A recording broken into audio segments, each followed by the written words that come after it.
Habib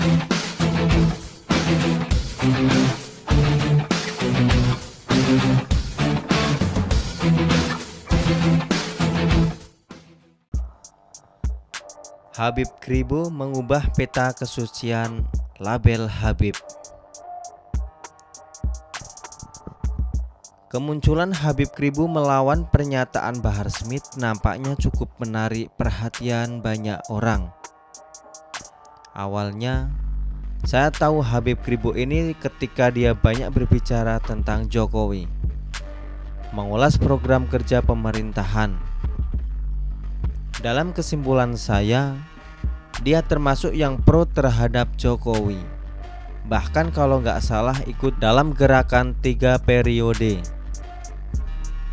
Tapi belakangan namanya semakin luas diperbincangkan ketika dia melawan dan merendahkan Bahar Smith. Bagi kita, ini babak baru cerita perhabiban di Indonesia. Karena sejauh ini orang seperti Bahar dan Rizik yang disebut Habib itu seperti menguasai panggung.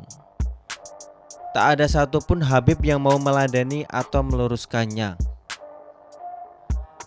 Mungkin bagi Habib Quraisy Hibab atau Habib Lutfi, orang seperti Bahar dan Rizik itu hanya bisa dilawan dengan diam.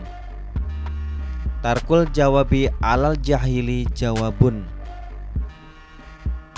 Tidak menjawab kepada orang bodoh adalah jawaban terbaik. Sekali lagi itu mungkin. Karena selain dalil tersebut, saya tak mendapat alasan logis lainnya. Tapi kemunculan Habib Kribo ini bisa jadi mengubah peta permainan. Dia muncul dengan sangat keras dan frontal, melawan dengan argumentasi logis yang cukup mengagetkan banyak orang.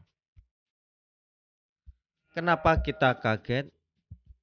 Karena sejauh ini yang dibolehkan frontal hanyalah dari kalangan 212 dan sejenisnya.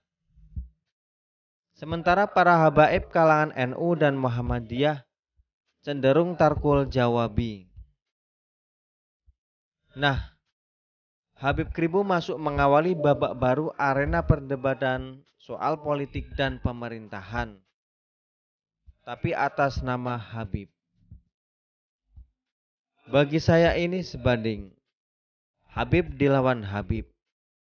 Sama seperti urusan Islam radikal atau teroris, maka yang paling pas untuk meluruskan dan melawan adalah orang-orang Islam itu sendiri. Bukan dari agama lain karena kita yang dirugikan. Apa yang dilakukan oleh Habib Kribo sudah bagus.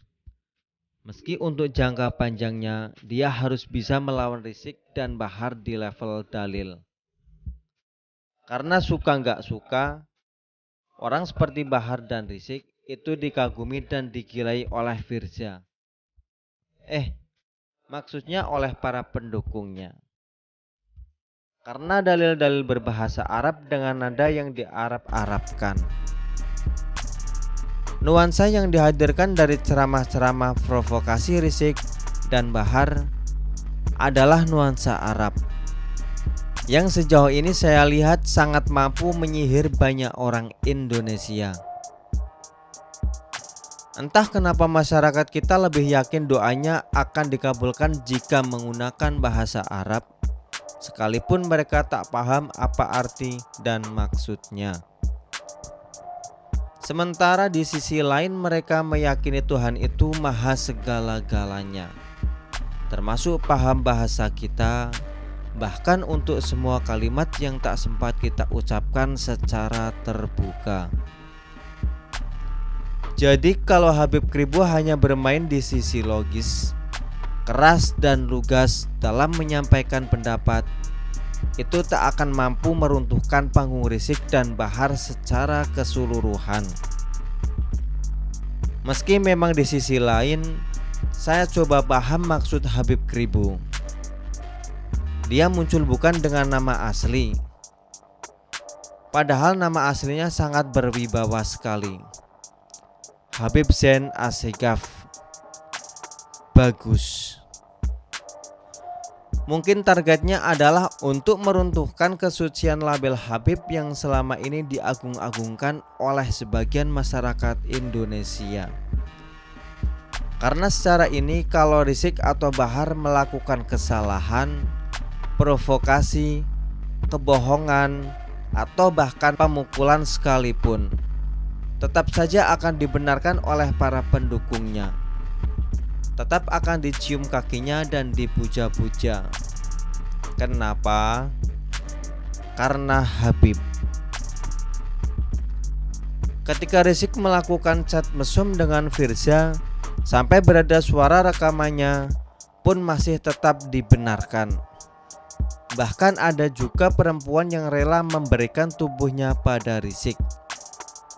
Sekali lagi, karena disebut Habib yang Maha Suci.